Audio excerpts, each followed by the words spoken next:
পঞ্চম শ্রেণীর শিক্ষার্থীরা সবাইকে শুভেচ্ছা জানিয়ে আজকের অনলাইন ক্লাস শুরু করছি। দেখো, আজকের বিষয় আমাদের গণিতের পঞ্চম অধ্যায় গুণিতক ও গুণনীয়ক। আমরা গুণিতক এবং গুণনীয়ক পাশাপাশি করব, তাহলে তোমরা বুঝতে পারবে। তোমরা এর আগে চতুর্থ শ্রেণীতে করেছো, কিন্তু তারপরেও আমাদের আরও পরিষ্কার হওয়ার জন্য তোমরা এটা শিখবে। ভালো মতো মনোযোগী হও, সামনে খাতা কলম নিয়ে বসো, আমি যে কথাগুলো বলছি সেগুলো লক্ষ্য করো। প্রথমে গুণিতক। কোনো সংখ্যাকে পূর্ণ সংখ্যা দ্বারা গুণ করলে যে সংখ্যাগুলো পাওয়া যায় সেগুলো ওই সংখ্যার গুণিতক। আবার বলছি, কোনো সংখ্যাকে পূর্ণ সংখ্যা, তোমরা পূর্ণ সংখ্যা জানো, পূর্ণ সংখ্যা অর্থাৎ 1, 2, 3 যতগুলো সংখ্যা আছে, কোটি কোটি লক্ষ লক্ষ, সবগুলোকেই বলা হয় পূর্ণ সংখ্যা। তো এই পূর্ণ সংখ্যাগুলো অর্থাৎ তাহলে এগুলোকে এক থেকে আমরা যদি করি, পরপর করি তবুও হবে, আবার যখন যেটা দরকার হবে। তাহলে কোনো সংখ্যাকে পূর্ণ সংখ্যা দ্বারা গুণ করলে যে সংখ্যাগুলো পাওয়া যায় সেগুলো ওই সংখ্যার গুণিতক। আচ্ছা, এটা বোঝার জন্য যেমন দেখো, এটা বুঝো, আমরা এর আগে গুণ ভাগ করেছি, এখন গুণ ভাগগুলোই আমাদের আবার আসবে। যেমন 3-এর গুণিতক আমরা বের করব। 1, 3 গুণ 3, 4, 5,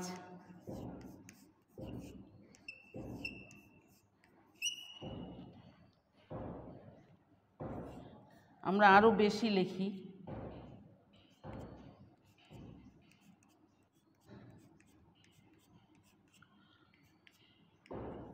3 গুণ 9,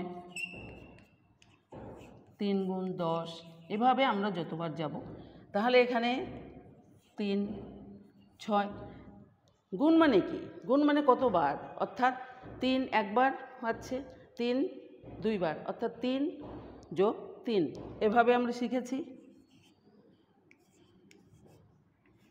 দেখো, 3 3 করে বাড়ছে।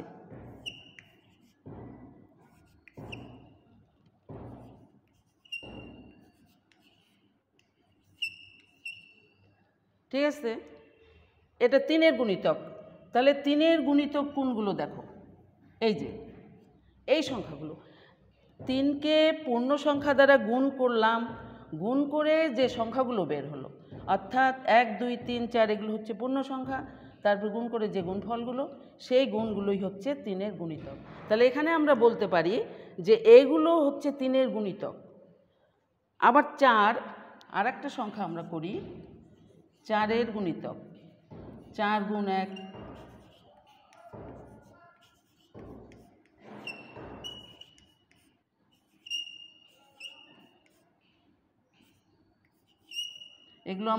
এগুলো লাগবে আমাদের অন্য কাজের জন্য, এজন্য আমাদের লিখতে হচ্ছে।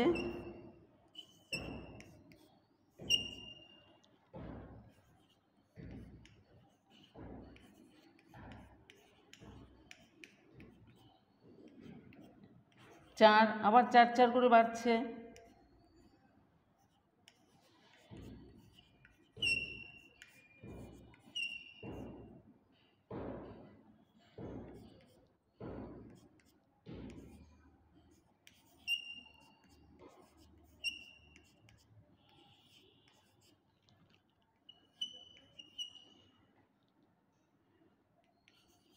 দেখো, এখানে আমরা যদি আরও নেই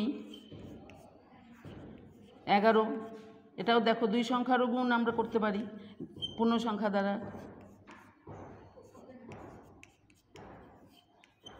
দেখো, তাহলে এই 4-এর গুণিতক দেখো কতগুলো, অজস্র, অসংখ্য। তার মানে গুণিতকের সংখ্যা হচ্ছে অসংখ্য, এগুলো কোনো নির্দিষ্ট কোনো সংখ্যা নেই, অনেক। আমরা এই জন্য প্রশ্ন যখন করা হবে, যখন সমস্যা আমাদের সমস্যায় আসবে, তখন আমরা কি করব, 4-এর গুণিতকগুলো লিখো বলা যাবে না, আমরা প্রশ্ন করব 4-এর 10টি গুণিতক বা 5টি গুণিতক, এভাবে বলতে হবে, কারণ অসংখ্য গুণিতকের সংখ্যা। এখন দেখো এগুলো 3-এর গুণিতক, এগুলো 4-এর গুণিতক, আরও আছে, অনেক আছে। এটা আমরা করলাম একটা কারণে, এখানে দেখো 3 এবং 4-এর গুণিতকের মধ্যে একই সংখ্যা আছে কিনা দেখো। দেখো এখানে 12 আছে, এখানেও 12 আছে, এখানে 24 আছে, এখানেও 24 আছে, এখানে 36 আছে, এখানেও 36 আছে। তার মানে এখানেও যা আছে ওখানেও যা আছে। সাধারণ কাকে বলা হয়? দুই জায়গায় যদি একই জিনিস থাকে সেটাকে বলা হয় সাধারণ। এখন আমরা বলবো 3 ও 4-এর, এগুলো হচ্ছে 3 ও 4-এর গুণিতক। এখন হচ্ছে 3 ও 4-এর সাধারণ গুণিতক।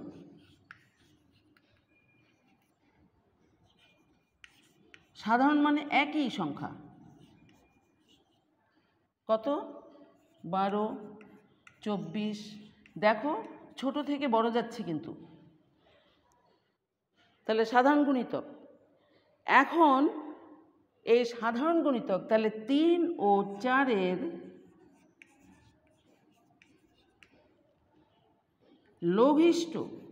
লঘিষ্ঠ কথার অর্থ হচ্ছে সবচেয়ে ছোট। লঘিষ্ঠ সাধারণ গুণিতক। লঘিষ্ঠ সাধারণ সবচেয়ে 12, 24 এবং 36-এর মধ্যে সবচেয়ে ছোট কোনটি? এইটি 12। তাহলে লঘিষ্ঠ সাধারণ গুণিতক হচ্ছে 12। তাহলে আমাদের এখানে 3টা প্রশ্ন আসছে। এখান থেকে আমরা প্রশ্ন তৈরি করতে পারবো। প্রথম প্রশ্ন হচ্ছে গুণিতক কি? আমি বলছি, তোমরা লিখে নাও। গুণিতক কি? এটা গেল। তারপরে 3-এর গুণিতক, 10টি গুণিতক লেখো। যখন 10টি গুণিতক বলবে তখন এই পর্যন্ত। 4-এর 10টি গুণিতক লিখো, এই পর্যন্ত একটা প্রশ্ন গেল। আবার দেখো 3 ও 4-এর সাধারণ গুণনীয়কগুলি লিখো। সাধারণ গুণনীয়কগুলি লিখো এটা বলা যাবে না, অনেক সাধারণ হতে পারে, এই জন্য এখানে নির্দিষ্ট করে দিতে হবে 3 ও 4-এর 3টি সাধারণ। এখানে আমাদের কয়টি বের হয়েছে? আমরা এই পর্যন্ত কয়টি বের করেছি? 3টি। এই জন্য প্রশ্ন হবে এখানে 3টি সাধারণ গুণিতক লিখো। তাহলে আমরা 3টি সাধারণ গুণিতক হলে আমাদের লিখতে হবে 10 পর্যন্ত বা 12 পর্যন্ত আমাদের নিতে হবে। আমরা এখানে 12 পর্যন্ত লিখেছি। তারপরে আরেকটা প্রশ্ন দেখো, 3 ও 4-এর লঘিষ্ঠ সাধারণ গুণিতক লিখো। এখানে 3টা প্রশ্ন হয়ে গেল। লঘিষ্ঠ কথার অর্থ হচ্ছে লঘিষ্ঠ সবচেয়ে ছোট। লঘিষ্ঠ হচ্ছে সবচেয়ে ছোট। এর সমার্থক যে শব্দগুলো আছে সেগুলো তোমরা করবে। সবচেয়ে ছোট, ক্ষুদ্রতম, ক্ষুদ্রতর, নিম্নতম, তারপরে ন্যূনতম, যত ক্ষুদ্র লঘিষ্ঠের সমার্থক শব্দগুলো। আর এই লঘিষ্ঠ সাধারণ গুণিতক, এটাকে সংক্ষেপে বলা হয় লসাগু। এই যে কোনো কমা দিবে না, একসঙ্গে লিখবে। আচ্ছা, এই গেল লসাগু। এটা একটা নিয়ম। আরেকটা দেখো তোমরা, আরেকভাবে আমরা করতে পারি। আচ্ছা, এগুলো মিশিয়ে দেই, আরেকভাবে গুণিতক বের করতে পারি।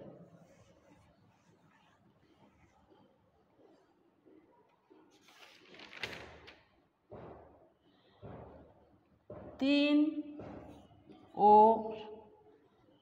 3, 4 ও 2, 3 ও 4-এর 20 পর্যন্ত গুণিতক বের করে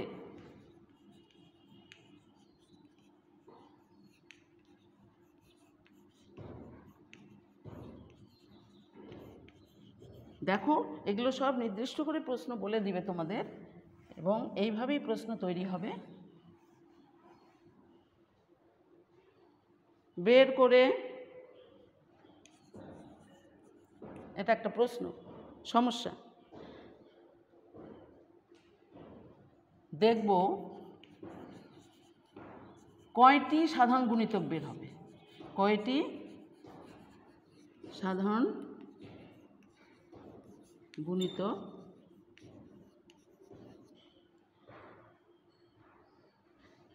আছে।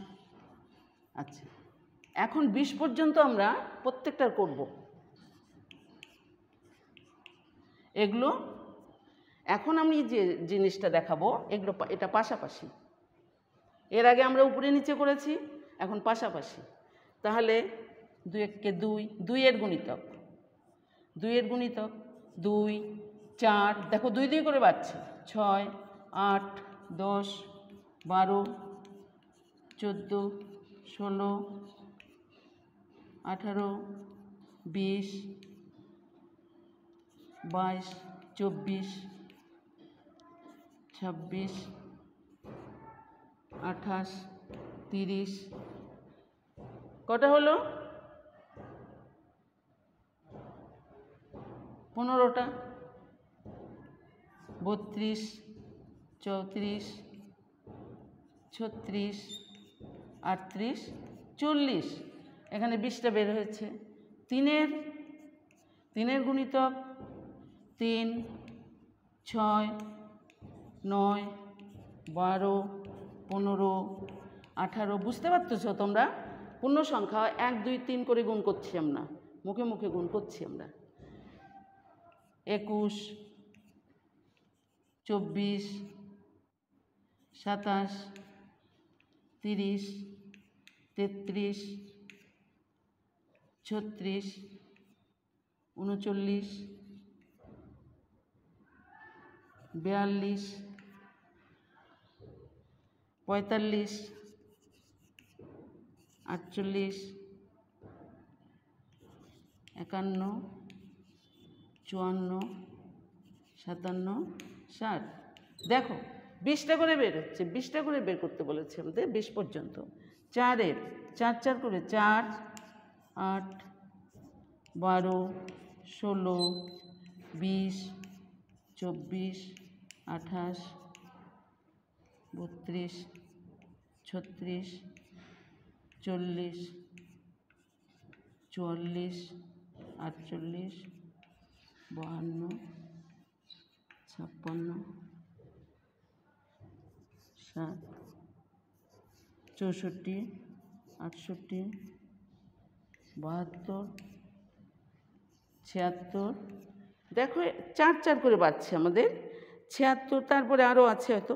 এখন দেখো এখান থেকে 20টা, আমি হয়তো 20টা করিনি, কিন্তু এখান থেকে দেখো কয়টা করে সাধারণ গুণিতক। দেখো সাধারণ গুণিতক এখানে যা যা আছে, এখানে এখানে 3টার মধ্যে যা আছে, যেমন 12, 12 সবখানেই আছে 12, এটা সাধারণ গুণিতক। 2, 3 ও 4-এর। তারপরে 24, 24 এখানে আছে, এখানে আছে, এখানে আছে। আর কত আছে? 36, 36 সবখানেই আছে 36। দেখো এইভাবে আমরা, তাহলে এখানে যদি 2, 3 ও 4-এর 20 পর্যন্ত গুণিতক লিখে ওখানে কয়টা আমরা সাধারণ গুণিতক পাচ্ছি, এখানে কয়টি সাধারণ গুণিতক পেলাম আমরা? 3টি সাধারণ গুণিতক। তাহলে এখানে উত্তর আসবে 2, 3 ও 4-এর সাধারণ গুণিতকগুলি হলো 12, 24 ও 36। আর তাহলে এই 2, 3 ও 4-এর লঘিষ্ঠ সাধারণ গুণিতক কী হবে? 12 হবে। তাহলে সবচেয়ে ছোটোটা 12, 24, 36, তাহলে সবচেয়ে ছোট। অর্থাৎ একটা যখন প্রথমে সাধারণ বের হবে তখনই মনে করতে হবে যে ওটাই লসাগু, অর্থাৎ লঘিষ্ঠ সাধারণ গুণিতক। এভাবে তোমরা যে কোনো সমস্যার সমাধান তৈরি করতে পারবে। এরপরে আসি আমরা গুণনীয়ক। দেখো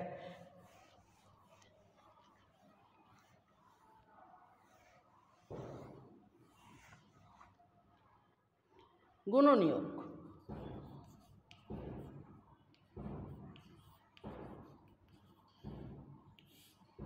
গুণনীয়ক কি বা কীভাবে বের করতে হয়? গুণনীয়ক কীভাবে?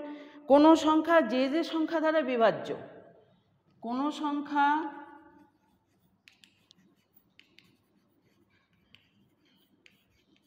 যে যে সংখ্যা দ্বারা বিভাজ্য সেগুলো ওই সংখ্যার গুণনীয়ক।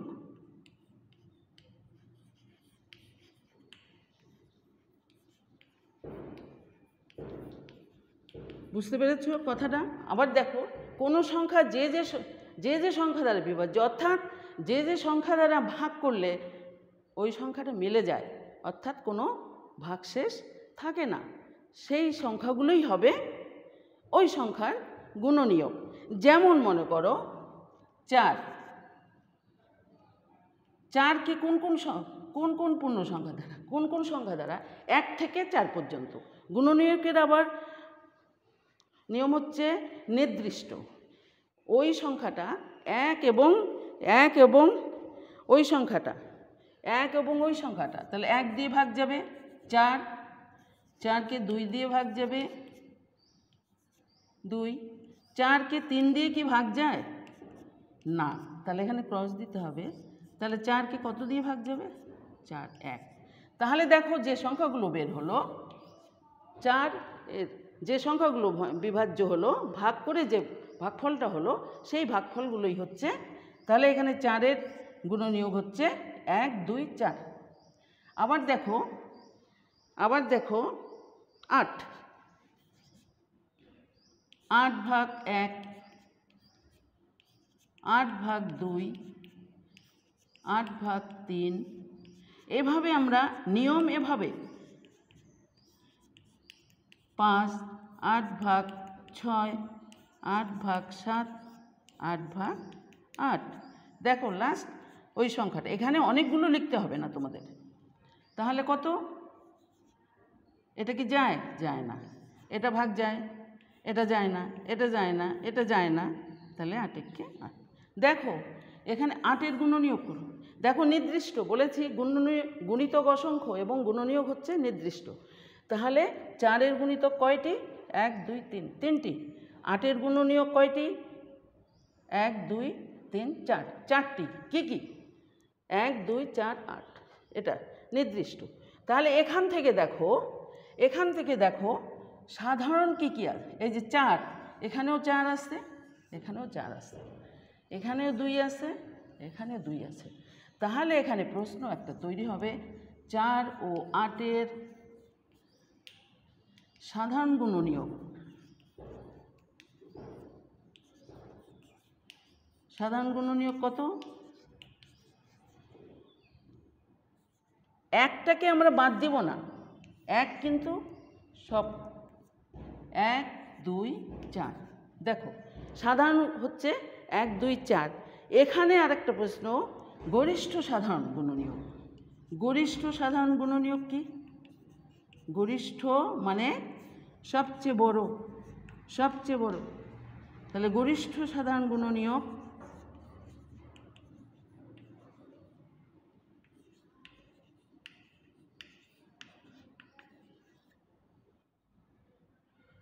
গরিষ্ঠ কার? 4 ও 8-এর কত হচ্ছে? কত এখানে সবচেয়ে বড়? 4। তাহলে এখানে 4। লঘিষ্ঠ মানে সবচেয়ে ছোট, গরিষ্ঠ মানে সবচেয়ে বড়। এইভাবে বের করতে পারবে। আরেকটা, এটা পাশাপাশি এভাবে বের করবে। আরেকটা পাশাপাশি যেটা আমরা বলছি, সেটা কিভাবে করব আমরা? সেটা কিভাবে বের করব? যে যে সংখ্যা দ্বারা বিভাজ্য।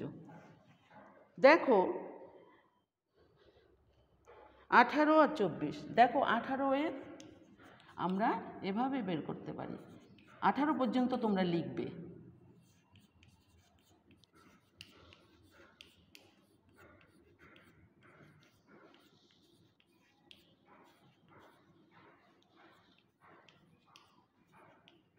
এভাবে লিখতে হবে তোমাদের।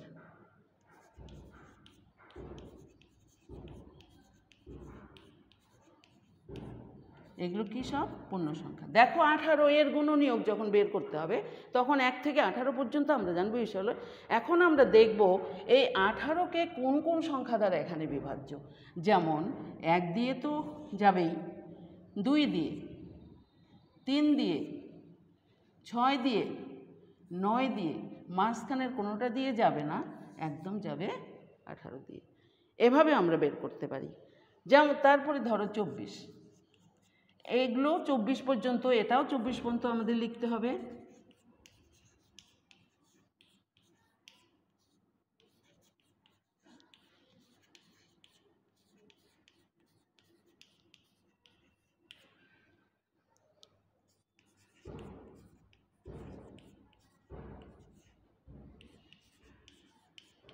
দেখো এইভাবে আমরা 24 পর্যন্ত লিখি, মাঝখানে আমরা লিখব। দেখি এখানে 1 দিয়ে ভাগ যাবে 24কে, 2 দিয়ে যাবে, 3 দিয়ে যাবে, 4 দিয়ে যাবে, 6 দিয়ে যাবে, তারপরে যাবে 12 দিয়ে, তারপরে যাবে মাঝখানেরগুলো যাবে না, একবারে 24 দিয়ে যাবে। তাহলে এখানে আমরা একটা জিনিস লক্ষ্য করি যে এখানে তাহলে 18 এর সাধারণ গুণনীয়ক কয়টি এখানে? দেখো 1 2 3 4 5 6টি, এখানে হচ্ছে 6টি। আর এর গুণনীয়ক 24-এর 1 2 3 4 5 6 7টি, 7টি। আচ্ছা আর একটা যাবে 24 12 8টি হলো, ও 8 আছে, 8 দিয়ে যাবে, তাহলে এখানে হচ্ছে 8টি, এখানে 8টি, ওখানে হচ্ছে এখানে 9 18 1 2 3 4 6 6টি। আচ্ছা তাহলে এখান থেকে সাধারণ গুণনীয়ক দেখো তো, এটা একটা, 2 3 6 আর কত 12 আছে না, 12 নেই, তাহলে কত সাধারণ গুণনীয়ক কি হচ্ছে? 1 2 3 6। দেখো সাধারণ হচ্ছে 1 2 3 6, সাধারণ, এটা সাধারণ। তাহলে গরিষ্ঠ কোনটি? অর্থাৎ গুণনীয়কের আরেকটা নাম উৎপাদক, তাহলে গুণনীয়ক কত? 6। ঠিক আছে, তাহলে আমাদের যদি এরকম প্রশ্ন 18 ও 24-এর সাধারণ গুণনীয়কগুলি লিখো এবং এর গসাগু নির্ণয় করো। যদি গসাগু নির্ণয়ের লাইন, তাহলে দুটো, একটা সাধারণ বের হলো আর একটা হচ্ছে সংক্ষেপে গসাগু গরিষ্ঠ সাধারণ কত? এখানে 6। ঠিক আছে, এটা আমরা একটু আর একটা জিনিস আমরা একটু শিখি, একটু টাচ দিচ্ছি তোমাদের। তাহলে গুণনীয়ক এবং গুণিতকের সমস্যাগুলো আমরা সমাধান করতে পারবো। আর একটা জিনিস আমরা লক্ষ্য করি, মৌলিক উৎপাদক, এই গুণনীয়কের আরেকটা নাম কিন্তু উৎপাদক। দেখো মৌলিক উৎপাদক, তোমরা ক্লাস 4-এ শিখেছো, মৌলিক সংখ্যা শিখেছো, তাহলে মৌলিক উৎপাদক,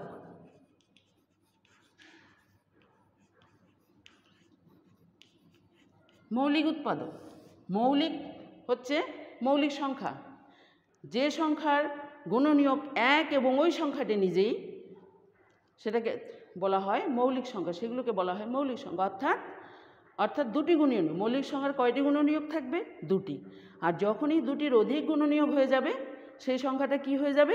যৌগিক সংখ্যা, সেটা হবে যৌগিক সংখ্যা। ঠিক আছে, তাহলে মৌলিক উৎপাদক, এখন যদি কোনো মৌলিক সংখ্যা দিয়ে কিন্তু যৌগিক সংখ্যা গঠন করা যায়, মৌলিক সংখ্যা দিয়ে। আর মৌলিক সংখ্যা যেমন 4 কিন্তু যৌগিক সংখ্যা, কেন? 4-এর কয়টি গুণনীয়ক? 3টি গুণনীয়ক। তাহলে 4কে আমরা কিভাবে মৌলিক উৎপাদকে প্রকাশ করব? মৌলিক উৎপাদকে প্রকাশ করব 2 গুণ 2, অর্থাৎ ক্ষুদ্রতম মৌলিক সংখ্যা হচ্ছে 2, 2 দিয়ে শুরু করতে হবে, 2 দিয়ে যদি না হয় 3, তারপরে ধরো 8, 8-এর মৌলিক উৎপাদক বের করার নিয়ম হচ্ছে 2 গুণ 2। আমরা একবারে 4, 2, 8 এইভাবে লিখতে পারবো না, আমরা প্রথমে ক্ষুদ্রতম মৌলিক সংখ্যা করব, তারপরে ধরো 32, একটা বড় সংখ্যা দেই, এটাও 2 দিয়ে, 2কে কত দিয়ে গুণ করলে 32 হয়? 16। এটা আমরা এইভাবে করব, 16কে 2 দিয়ে গুণ কত? 8। আবার কি করব, 8কে আবার কি 2 দিয়ে 4, আবার কি করব 2 গুণ 2 গুণ 2, দেখো 2 দিয়ে 4, তাহলে দেখো 2 দিয়ে 4, 4 দিয়ে 8, 8 দিয়ে 16, 16 দিয়ে 32। এভাবে আমরা মৌলিক উৎপাদকে প্রকাশ করতে পারবো। এবং মৌলিক উৎপাদক প্রকাশ করার নিয়মই হচ্ছে ক্ষুদ্রতম মৌলিক সংখ্যা দ্বারা শুরু করতে হবে, এবং ক্ষুদ্রতম মৌলিক সংখ্যা হচ্ছে 2, এটা মনে রাখবে। আচ্ছা, যে কয়েকটা নিয়ম তোমাদের আমি শেখালাম, দেখো তোমরা অনুসরণ করতে পারবে। অনুশীলনী 5-এর, এটা তোমরা বাড়িতে এগুলো প্র্যাকটিস করবে, অনুশীলন করবে আর কি। অনুশীলনী 5-এর কত নাম্বার, এবং উদাহরণে যেগুলো আছে সেগুলো তোমরা 1, 2, 1 থেকে 1, 2, 3, 4 যতগুলো আছে তোমরা সবগুলোই করতে পারবে, এবং উদাহরণে যা যা আছে এগুলো সব 4, 5, 6, দেখো এগুলো তোমরা বাড়িতে অনুশীলন করবে। এখন অনেক সময় আছে তোমাদের, তোমরা ভালো থাকো, সুস্থ থাকো। আজকে এই পর্যন্তই, সবাইকে ধন্যবাদ জানাই।